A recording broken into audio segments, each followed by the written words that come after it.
Hello everyone, this is Deviljo, and today we take the bug stick to the wildfire waste. This is probably the most difficult of the 100 tons in my opinion, because Black Diablos is a very interesting monster, especially with a light weapon such as the Glaive. But we'll cross that bridge when we get to it.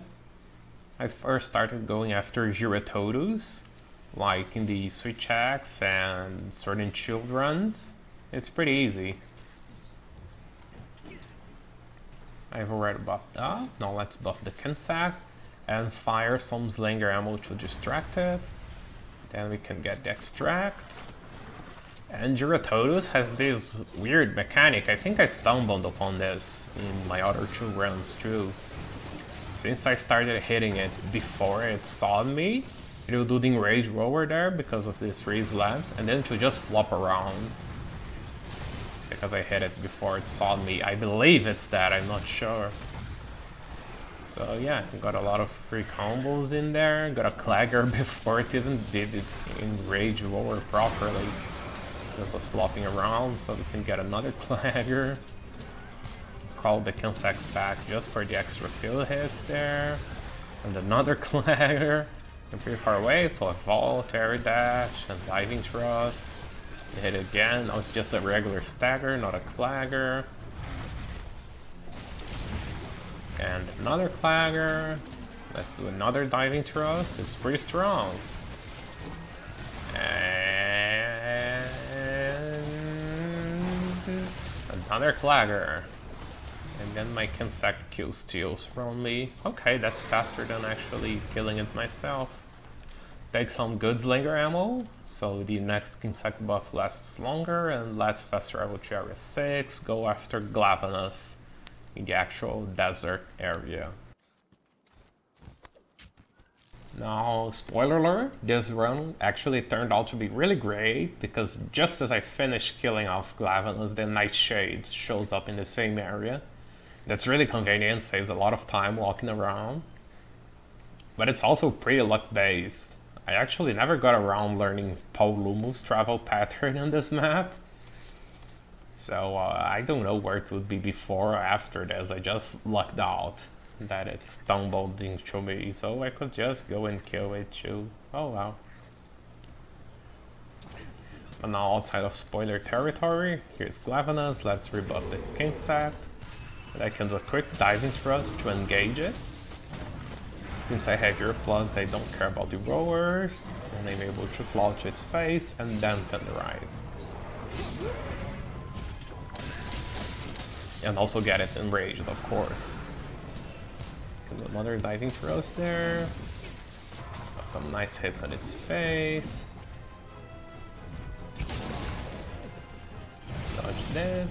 The two Glavines are pretty fun monsters actually. I don't feel like I'm really good at either of them, but it feels like a really fair dance, if you will.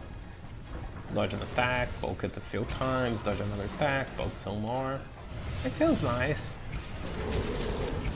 Yeah, did the advancing thrust there, close the gap and hit it. Got the Clagger, do a diving thrust into tornado slash. Not really, it did a backflip there. I think that was a misinput, but okay, whatever. Attack here, its head will be over here. Since I'm close by, I can stop this. I always get messed up by that move with the Glaive, and then we can jump away from its counter bite, hit it some more. I just love the jumping, man. I feel alive. That, attack it some more. It was going to flee, but we got another Clagger. And it's that. And then, as I said before, there's Paulumu. Nightshade Paulumu, actually. Here I go for the claw right away, rather than doing diving thrust, because you can turn it around when it's inflating. And if I do the diving thrust, it's pretty hard to claw and slap it before it starts inflating. So I just enrage it right away, just save that time. And I'll just go for a mount, because Nightshade's pretty annoying to deal when it flies. If you're playing casually, you can deal with it in a variety of ways. You can flint shot it or use a flash pod. But doing a TA run, yeah, I'll just go for the mount. And it's already finishing the mount. Let's go to the head for the mount finisher. And you can see we have a problem here. It's going to land on top of the Sleep Clown. The head's just sticking outside of it, and the glaive is just kind of big enough. I do the Tornado Slash slide to the right to avoid the clown. And here just skip the Tornado Slash entirely so I don't throw myself into the Sleep Clown. We got the Clagger, now we can Tornado Slash for my heart's content. Attack some more. Do a backwards vault to hit it. And kill it as it's limping away. So this was pretty smooth, right? Not even 6 minutes into the run and 3 of the 5 monsters are already dead. Well, Black Diablos is coming. This will be nice. The problem with her is that you want to keep the legs standardized for trips, and the legs are not always spotted without a wound, so keeping that wound is really, really important. And the glaive is a light weapon, so that's not really easy to keep up. She can also spam digging moves, which will waste time, both making the run slower and making the wound run out. So that's nice. Not really. Here I do a diving thrust, and then I try to claw to her leg to start tenderizing, but I hit the tail because clutch claw is a very well implemented mechanic. And I got way too many Kinsect ticks on her. She wasn't supposed to enrage right away. But okay, she decides to roar one more time, and then I can get to my plan of tenderizing her leg. Now comes the second part of my plan, which is just pray really hard she doesn't dig too much. And it's working, she's actually roaring, which is really nice because I have earplugs, so the roars are literal openings. I hope she keeps it up.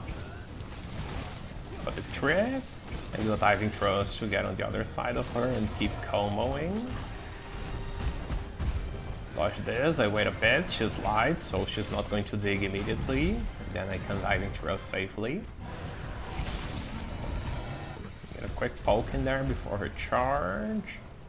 And yeah, she started digging immediately, so try to dodge that, failed terribly. I really can't deal with her dig with the weapon unsheathed. Since it does a lot of damage, I don't take any risks. I panic dive and heal right away. And go back to attacking her belly and leg. The belly actually takes more damage than even tenderized leg, but it like trips. So yeah, either one's fine. Yeah, it was too brief the diving thrust there. I lock out and she digs the wrong way. I panic and do a panic dive, so I have really panic dive, right? Then she hits me later, I'll blame that second hit on the slope there. I panic dive there, also in a literal panic. It works out, I can heal myself. She's sliding, so once again I can go in, she won't dig. Go forward, leaping thrust to close the gap, and the Tornado Slash. She's enraging, so we can dive thrust her.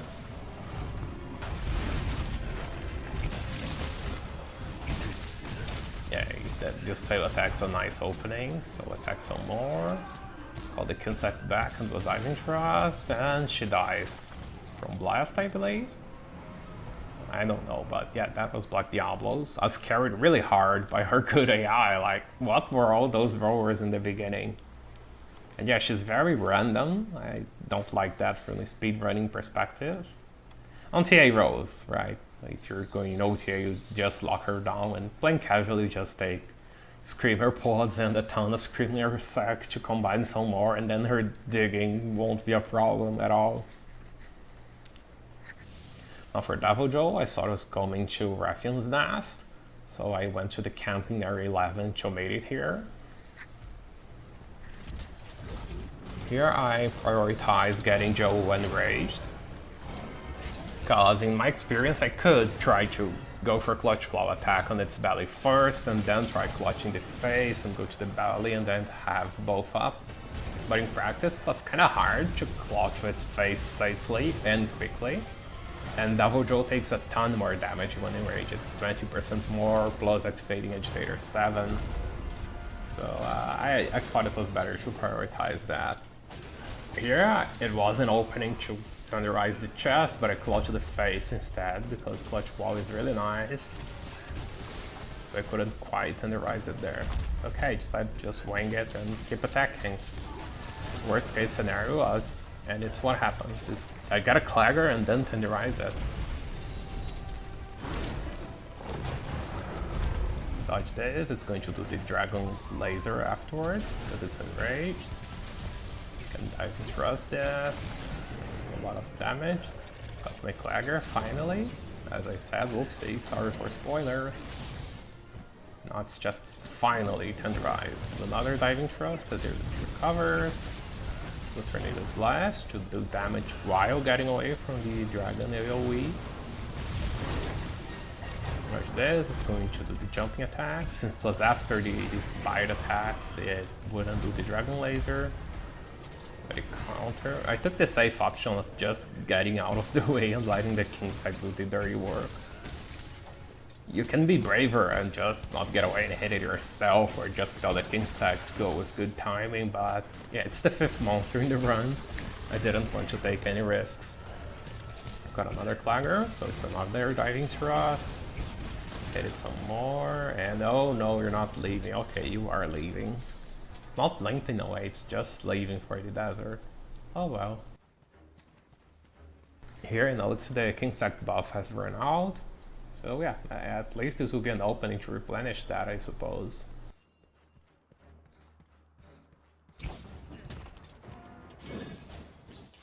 Get the Kingside buffed again, and let's go after that Deviljo.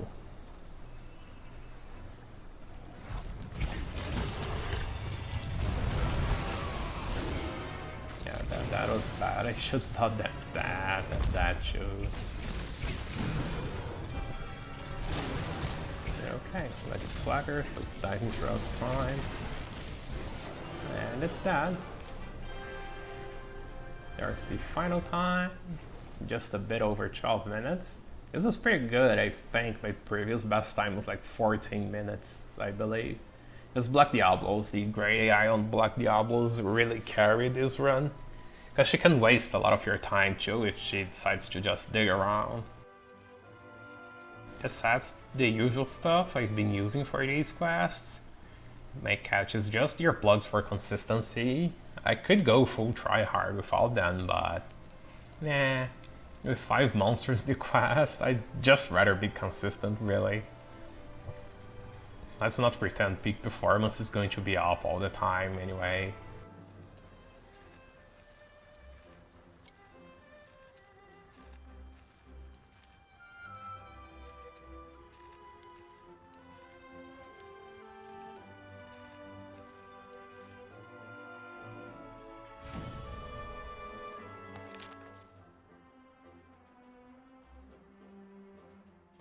And yeah, there's the final time, and as usual, thanks for watching guys, have a nice day, and I hope to see you in the next video. See ya, bye bye!